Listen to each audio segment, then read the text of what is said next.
नमस्ते विद्यार्थियों, डॉक्टर कीर्ति की हिंदी की दुनिया में आपका स्वागत है। आज मैं निबंध के लिए एक नया विषय जल है तो कल है यह लेकर आई हूँ, जो सभी विद्यार्थियों के लिए, सभी क्लासों के लिए बहुत ज़्यादा उपयोगी है। तो जल है तो कल है, इस विषय पर हम किस तरह से लिख सकते हैं, आइए हम उसको देखते हैं।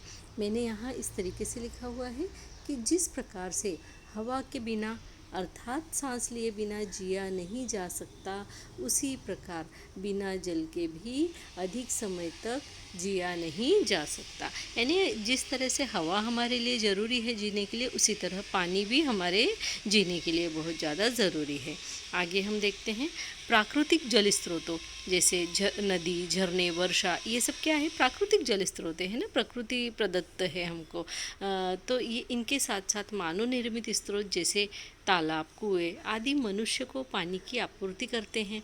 होती है की जगह यहाँ करते हैं लिखिएगा, है ना।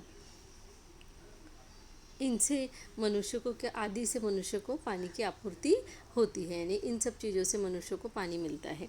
वर्षा का जल नदियों, तालाबों, झीलों आदि में जमा होता है। जो बारिश का जल होता है वो इनमें जमा होता है और शुद्धिकरण के बाद पीने योग्य बनाया जाता है। जब हम इस पानी को पीते हैं तो उसके पहले इसका शुद्धिकरण किया जाता है। कई मशीनों से इसको फिल्टर किया जाता है और उसके बाद में ये जल नल के द्वारा हमारे पास पीने के लिए आता है। परंतु निरंतर बढ़ती हुई जनसंख्या के कारण आज पानी की समस्या आ खड़ी हुई है। यानी इतनी जनसंख्या बढ़ती जा रही है कि पानी भी अब कम पड़ने लगा है। बढ़ते हुए कारखाने और जंगलों की अंधाधुंध कटाई के कारण वर्षा का स्तर निरंतर कम हो रहा है। यानी कारखाने बढ़ते जा रहे हैं, फैक्ट्रीज़ बढ़ती जा रही है, जंगल कटते जा रहे हैं, हरियाली कम हो रही है और उसके कारण जो है बारिश भी निरंतर कम होती जा रही है। या फिर कहीं बारिश होती है तो बहुत ज़्यादा होती है कि बाढ़ ही आ जाए, या नहीं होती है तो बिल्कुल सूखा पड़ जाए। इस तरीके की कंडीशन, बाढ़ भी आ जाए तो वो पानी भी कुछ उपयोग का नहीं है और बारिश ना हो तभी भी मुसीबत। तो इस तरीके से अब जो है वातावरण में जो प्रदूषण फैल रहा है उसके कारण ये सारी समस्याओं का सामना हमें करना पड़ रहा है। खेतों में सिंचाई के लिए कहे या कहे कारखानों में उत्पादन के लिए भूजल का बड़ी मात्रा में दोहन हो रहा है। यानी खेतों में सिंचाई के लिए पानी लगता है, सही बात है, ठीक है, अच्छा है, क्योंकि उसी से हमें अन्न धान्य की प्राप्ति होती है।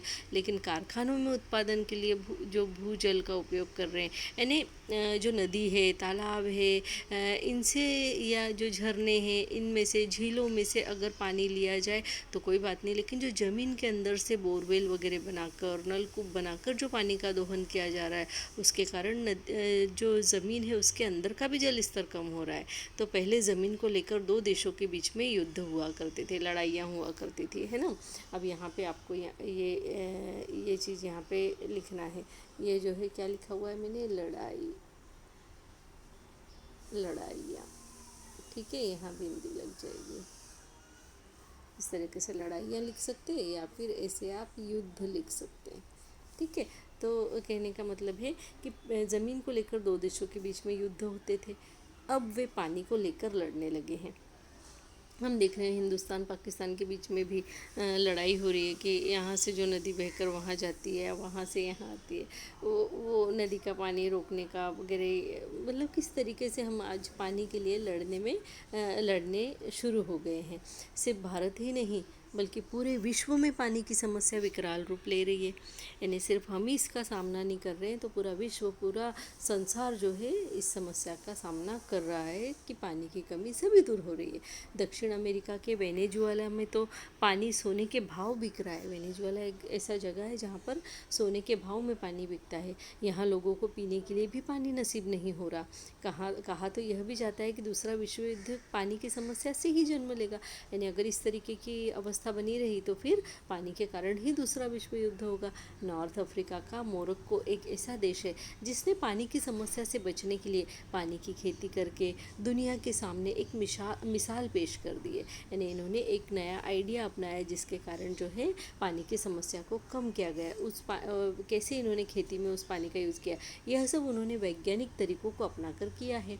यहाँ हवाओं की नमी को इकट्ठी करने वाली अनूठी तकनीक का इस्तेमाल करके लोगों ने रेगिस्तान में खेतों को सींचने का कमाल करके दिखाया है, क्योंकि हवा जो होती है उसमें भी मॉइस्चर होता है, नमी होती है।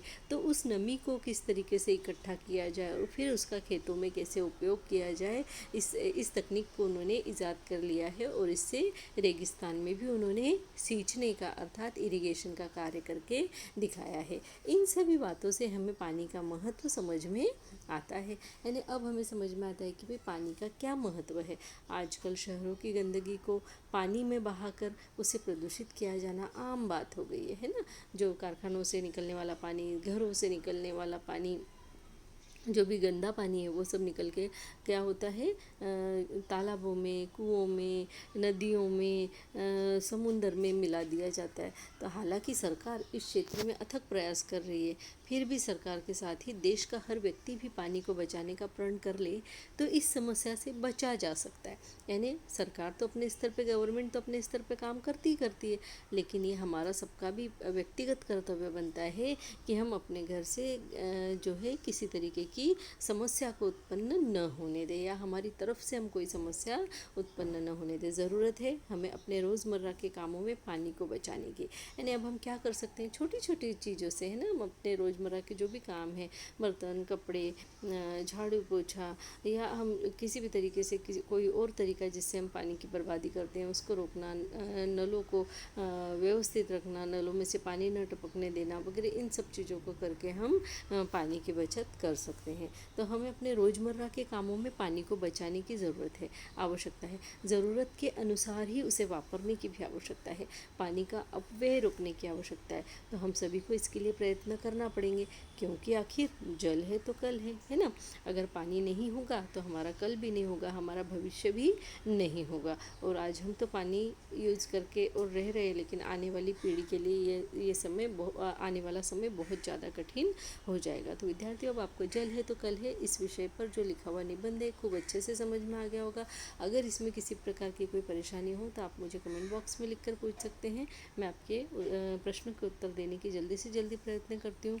अभी मेरे इस चैनल को लाइक कीजिए, सब्सक्राइब कीजिए, हो सके तो अपने फ्रेंड्स के साथ में शेयर भी ज़रूर कीजिए, क्योंकि मिल बांट कर पढ़ने से ज्ञान बढ़ता है, कभी भी कम नहीं होता। इस बात को ध्यान रखिए। और आपसे एक रिक्वेस्ट है कि मेरी राइटिंग की तरफ मत जाइए, मेरे अक्षर कैसे वो मत देखिए, मैं क्या बोल रही हूँ वो सुनकर भी आप लिख सकते हैं। बस इसी के साथ में धन्यवाद।